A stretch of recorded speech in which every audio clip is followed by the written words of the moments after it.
Greetings and clarifications. Listen to the conversation. Hello, Mary. I'm Mr. Tim, your teacher. It's a pleasure to meet you. Hi, Mr. Tim. Nice to meet you too. Let me explain your first assignment. I want you to complete the homework on page 10 in your textbook. I beg your pardon, Mr. Tim.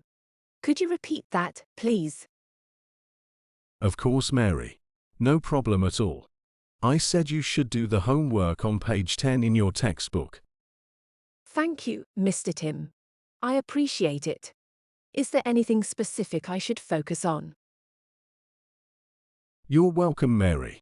I'm glad you asked. Just complete the exercises on the page about math problems. Okay, Mr. Tim. I'll get started on that homework. Thank you for explaining. You will do well, Mary. If you have any more questions, just ask.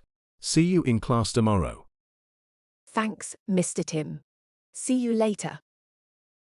Effective communication can be challenging due to misunderstandings, but seeking clarification can give us clarity and ensure we understand what was said, despite language barriers. To ask for clarification, you could say, "What do you mean by that? I don't understand. I beg your pardon. I'm not following. Could you repeat that, please? I'm a little confused." Let's look at some examples, starting with, "What do you mean by that?" The data seems inconclusive in this report. What do you mean by that? In the next example, let's use, "I don't understand." Calculating the area under a curve requires integration. I'm sorry, but I don't understand. For this example, we are going to use, "I beg your pardon." The quadratic equation can be solved using the quadratic formula. I beg your pardon.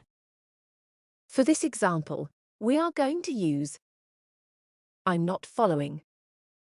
The teacher discussed the present tense in grammar class today. I'm not following. Could you explain? For this example, we are going to use, "Could you repeat that, please?" I went to the park yesterday to play frisbee with my friends. I'm sorry. Could you repeat that, please? You did well today. Watch the video again and practice using the clarifications used in this lesson. See you next time.